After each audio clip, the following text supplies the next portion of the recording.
Welcome! If you clicked or were dragged here by autoplay, you want to see if some rando on the internet can string together a few ideas to make Madam Web a better movie. Well, stick with me and we'll find out together. First though, let's set some ground rules. It's easy to write something from scratch that's better, it's easy to give yourself an unlimited budget, a perfect cast, etc, etc.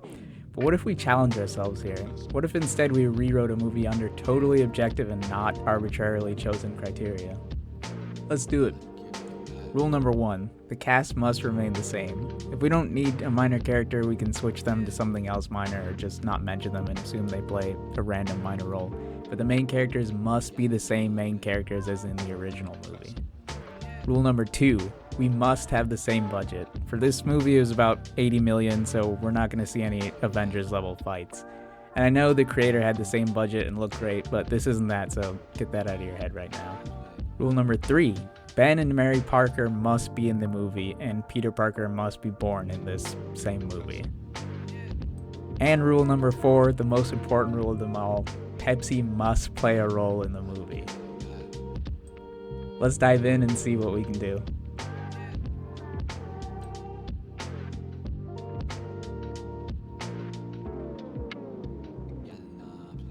We open on a cold morning in New York with a classic Spider-Man movie field trip. A group of students enter a large building, passing under a sign labeled Allen Chemical. Said group commences a tour of Allen projects, specifically in gene therapy and neurology. Enter Ben Parker, who in this script is a science teacher, and Cassandra Webb, chaperoning as a favor to Ben. As the two lead the field trip, Ben laments his lack of a love life, whereas Cassie mentions that she struggles to even make friends after leaving the service. They commiserate over how life was simpler in the army, with Cassie mentioning that without structure she doesn't even really know what she's doing anymore. The pair are interrupted by Ben's TA, Anya Corazon. She mentions that the kids are asking about whether Cassie and Ben are an item, or will be. In response, Ben gives her a look. Are they asking, or are you asking? Anya runs off. In doing so, she nearly knocks over Julia Carpenter, who is working part-time at Allen Chemical as a member of the janitorial staff. Anya asks what school Julia goes to, but doesn't receive an answer before Julia's boss, and uncle, yells at her to handle a spill on the balcony. We follow Julia as she hurries up to the balcony where Maddie Franklin sits in the viewing area among investors, complaining to parents who are too busy discussing business to acknowledge her. Beyond and below them, the class enters a chamber centered around a giant centrifuge-like machine. Students take their seats in rows before the machine, mixing in with a sea of reporters and scientists. Meanwhile, a man in a suave suit and tie strides onto center stage before the crowd, earning their attention with a tap on his mic. Good afternoon. My name is Ezekiel Sims, and today I have something exciting to share with you. Because today, with generous donations from benefactors such as the Franklin family up above, Allen Chemical is ready to unveil the latest in its gene therapy series. What you see before you is what we call the animal animus. With it, we're able to extract the DNA of whatever animal we wish to apply it to our patients. In time, we anticipate using this technology to splice better creatures. A man who can see in the dark, a woman who can breathe underwater. As with all else here at Allen Chemical, the sky won't be the limit. It'll be the floor. Ezekiel signals his team to begin the procedure. Let us show you what's to come. The machine starts up whirring loudly. Cassie looks worried, Ben and Anya excited. Hushed whispers run through the crowd as the demonstration begins. Meanwhile on the balcony, while Julia is still mopping up a spill, Maddie interrupts to ask her where the bathroom is. Oh, it's just down. Just take me there, will you? At the same time, Anya has shuffled from her seat to get a closer look, carrying her notepad with her. Ben tries to chase her down, but has to handle two other kids who have started arguing. Cassie steps in for him, stepping out into the aisle to push through reporters and the like. The machine is getting louder, its spinning becoming more frantic. Ezekiel takes one look at it, grimacing, then stalks off past Julia, who's taking Maddie around the stage toward the bathroom. Anya is stopped by security when she gets too close to the presentation. Behind her, reporters snapping pictures agitate Cassie. The machine gets louder. For some reason there are lasers involved because I don't know science. Julia and Maddie circle around the presentation, dwarfed by its height, becoming shadows as it glows brighter. Cassie reaches Anya. An explosion sends a shockwave through the building. Kaleidoscopic color reverberates through the air. Cassie is thrown back, then split into 10 different shadow versions of herself, witnessing them get crushed by rubble, incinerated, or impaled by shrapnel. Behind her, we see a lone shadow land a hair away from being decapitated by a flying rod, just before she collapses into it and just before said rod misses her head. Then, covered in dust and smoke and half burned, she loses consciousness. In dreams, Cassie hears a voice speak. You failed, but I destroyed it. It's done. No, Ezekiel. I feel them. I feel what you made. How could I? The experiment failed. No, you did. You made them. Then I'll unmake them. Cassie awakens. She's in a hospital bed. Ben is asleep in a chair beside her. Cassie puts a hand to her head, blinking away the dream. Then she gets out of bed. Legs still work. That's nice. She changes in the bathroom, emerging to find Ben still asleep. A kick to his leg wakes him up. Cassie!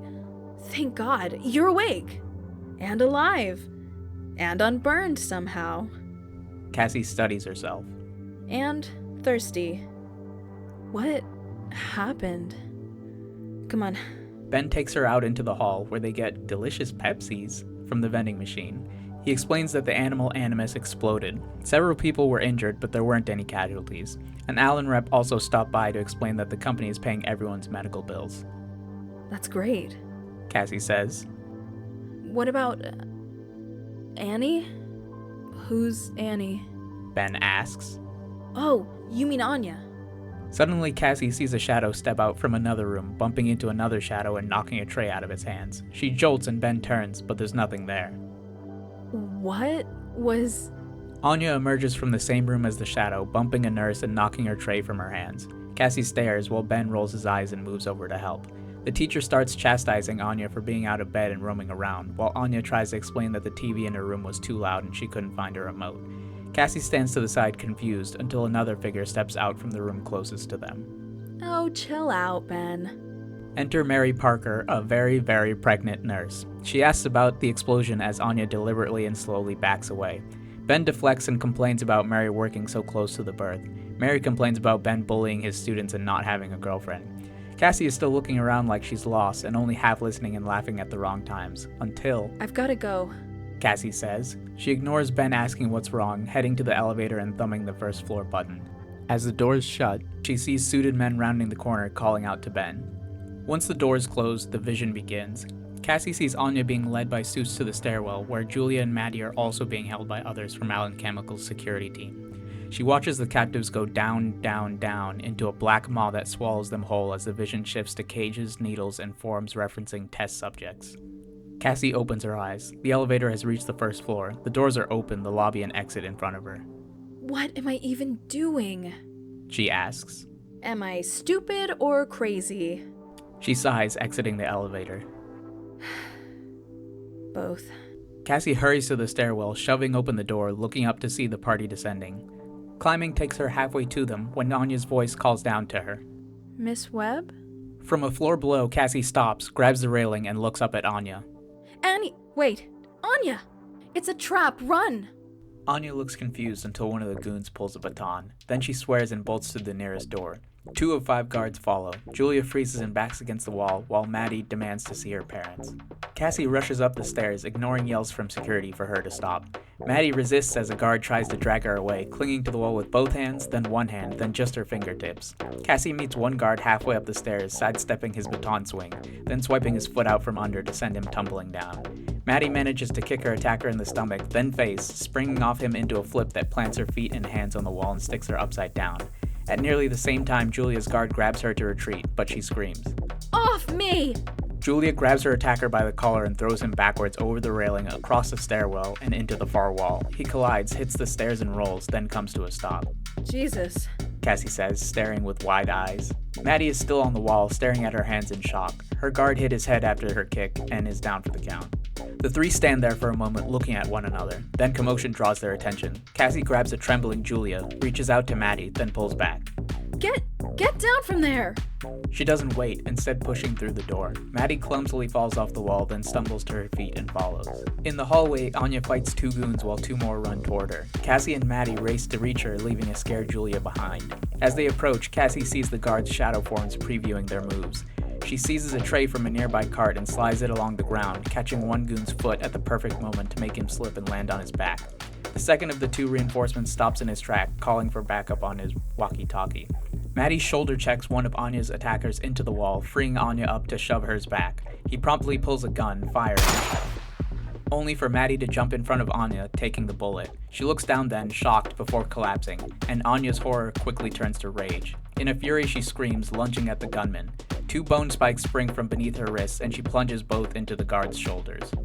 Unsheathing them drops the man to the floor. While Anya looks at her stingers and the last remaining guard runs for his life, Cassie kneels by Maddie, moving to put pressure on the wound. But Maddie, despite being in pain, doesn't seem to be in as much pain as she should be. And as Cassie watches, the bullet pops out of Maddie's stomach along with blood while the wound reseals. Are you okay? Cassie asks. I think so. Maddie answers. I feel like I am. She lets Cassie help her to her feet. Both study the gunshot wound, or lack thereof. Is he dead? Julia's question scares Anya, whose stingers retract. Cassie, who is more used to shock than the rest, has the presence of mind to kneel by the guard and check his pulse. He's alive. She says. And so are we. For now. The guard at the end of the hall presses the elevator call button for dear life, and at last it opens. But a boon turns to doom then, because inside is Ezekiel Sims, and instead of the costume he had in the actual film, he's wearing a gray suit, no shoes, along with a black mask with red eyes.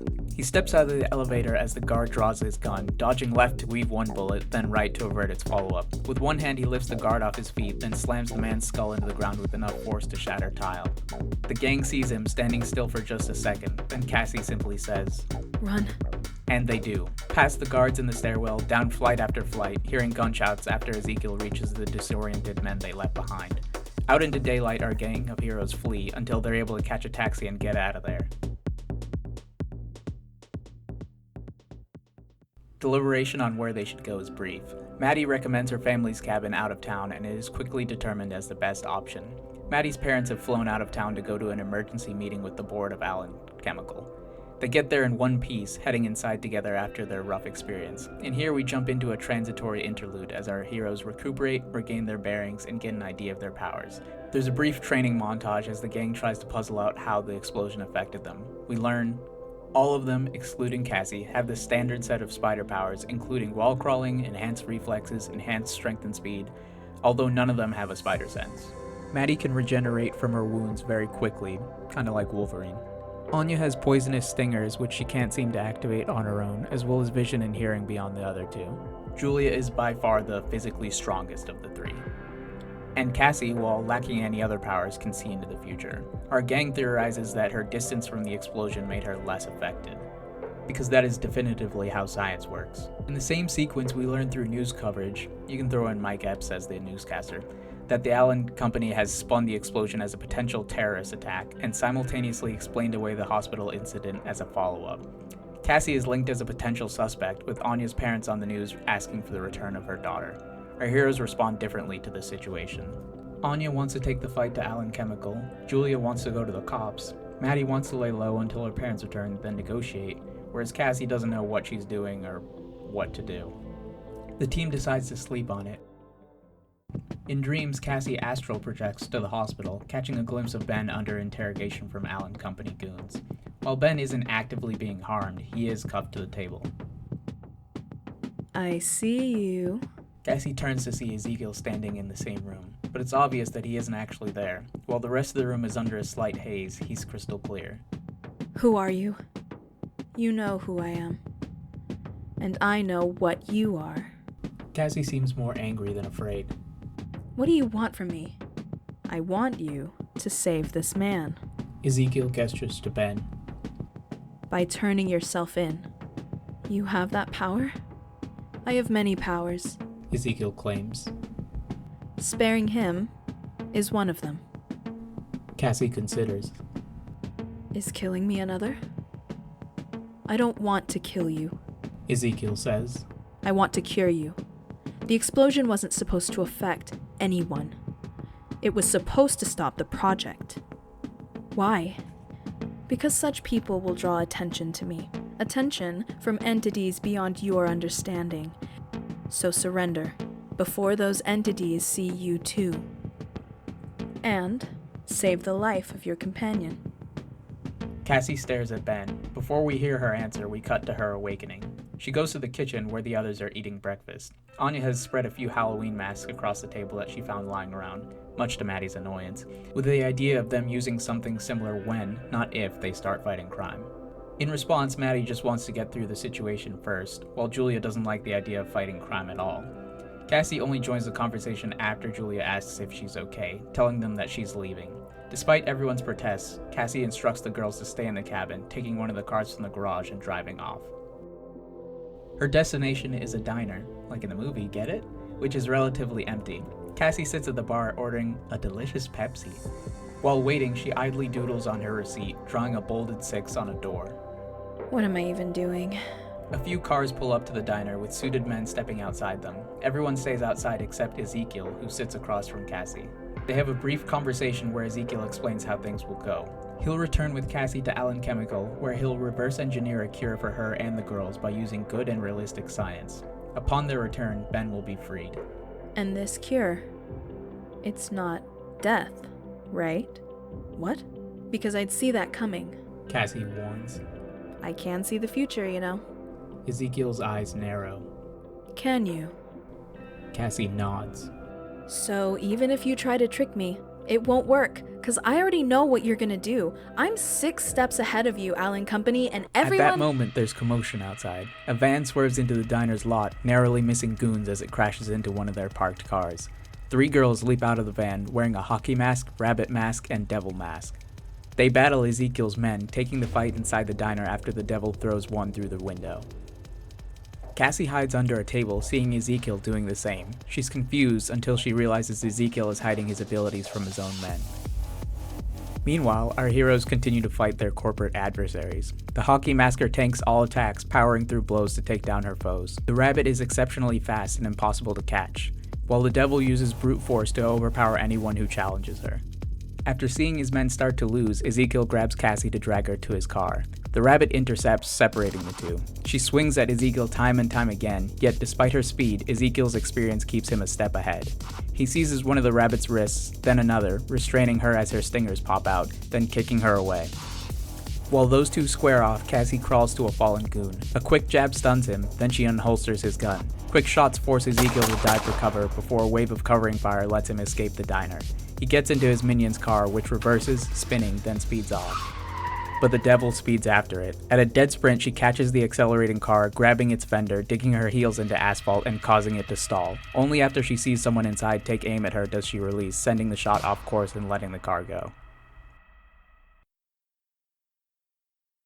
In the aftermath, Cassie ushers the squad into her own car and drives off, leaving writhing goons behind for the police. On the drive, the girls pull off their masks, Anya being the rabbit, Julia the devil, and Maddie the hockey player, and gush about how well they fought until Cassie interrupts them. What was that? What were you thinking? You needed rescuing. Anya answers. So we came to rescue you. After following you. Maddie adds. Thank God you drive like a grandma. No, I don't. Cassie argues. Also, you shouldn't have followed me. It's dangerous. Heroes run into danger, not away from it. Anya points out. Cassie rolls her eyes. No, that's what morons do. Then, what were you doing? Julia asks. Cassie doesn't answer. The group drives in silence for a beat until Cassie speaks again. Look, I don't need rescuing, but my friend does. So I'm gonna drop you guys off, then head back to the hospital. Is it Mr. Parker? Anya interrupts. Is he in danger? Yes. Cassie says. Which is why I'm gonna go be a hero. I mean a moron. Maddie asks. Shut up. I'm gonna go rescue my friend. No. Anya says. We're gonna go rescue our friend. There's a brief argument, but the result is a foregone conclusion. After some convincing, maybe even a rousing speech about how they're stuck together and need to face things head-on, Cassie relents, and our heroes race towards the movie's climax, which is conveniently at a previous set location.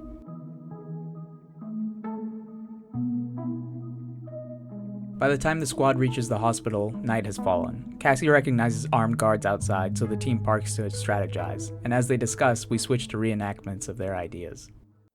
First, Anya proposes fighting their way in through the front doors. The party does so, only to immediately be confronted by dozens of gunmen and a smirking Ezekiel, who reclines in a chair and sips wine. We cut away before they get shot because, PG-13. This plan is rejected. Second, Maddie's plan starts with Cassie distracting the door guards so they can sneak inside. Then Anya distracts the guards in the lobby so they can sneak into the basement. Then Julia distracts the guards in the basement so Maddie can get to Ben Parker, who's played by a completely different actor because she doesn't know how he looks. When Cassie asks about Ezekiel, Maddie says she'll just bribe him. This plan is also rejected. Third, Julia can't think of anything, so we just see the characters sitting in the car staring at nothing. Eventually, she decides that they should throw a nearby motorcycle at the guards to breach the hospital and cause a scene. But in this scenario, the motorcycle hits an old lady. Even Ezekiel is shocked and appalled. This plan is also rejected.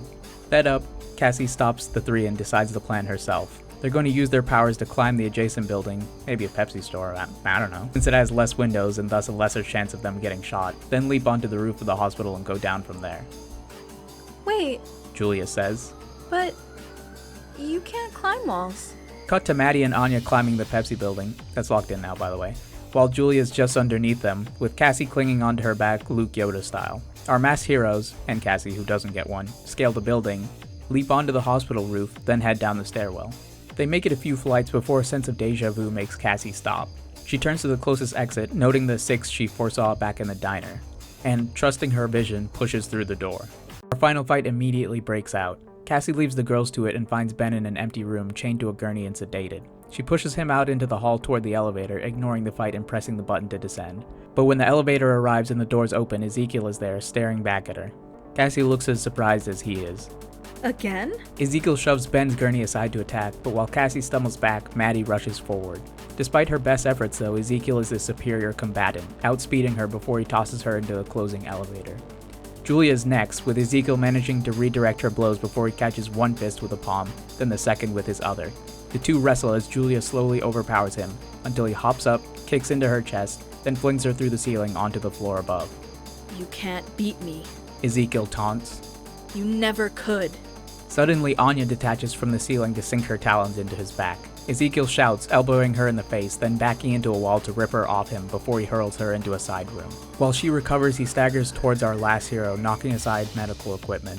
Stumbling, Ezekiel pounds his chest with a fist, shouting and shaking his head to stay conscious. It's not enough. He yells. None of you are enough. He then advances on Cassie, who crawls away from the fight toward a shattered window. Through her eyes, we see multiple shadow versions running in separate directions and see every one of them get caught by Ezekiel. All those visions, and you couldn't see me coming. Ezekiel boasts. You're all alone now. He grabs our protagonist by the neck, lifting her up to press her partially out the window. You should never have come here. It's over. It is over. Because I'm exactly where I need to be, Zeke. Ezekiel pauses for a second then, confused. Zeke? Cassie points behind and above her. We see light from a helicopter shine into the open window, illuminating our hero and villain. A news crew is filming, exposing Ezekiel and the battered Allen Company thugs behind him. I don't have to beat you, Zeke. 'Cause you've already lost. Defeated, Ezekiel pulls Cassie back inside and releases her. The 3 spider women emerge from the elevator, upper floor, and side room, but Cassie waves them off. Sirens make noise as police arrive on the scene. Ezekiel sags against the wall, then sinks to the floor, shaking his head in disbelief, while Cassie stands in the light, victorious, as the scene closes out.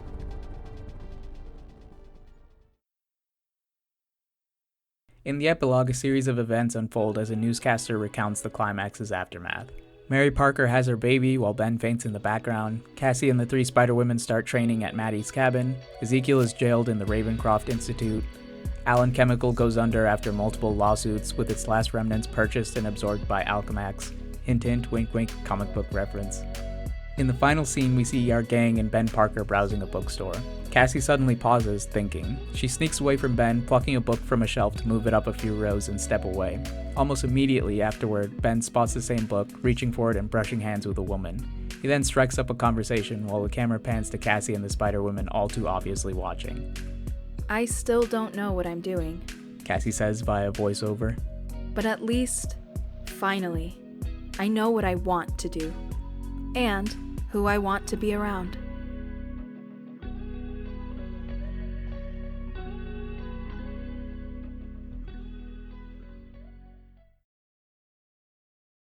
So, that's my Madam Web rewrite. Let's get straight into a few notes.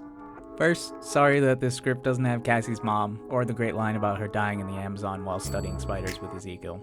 But I figured all that stuff was unnecessary, and we save money with fewer sets anyway. Second, tonally I wanted to pursue something a little more lighthearted than the original. While not every superhero movie needs to be a joke fest, I hope no one's gonna complain that I sprinkled in some humor here and there to lighten the mood. Third, I also like the idea of the group being less adversarial than in the movie, and more like fast friends.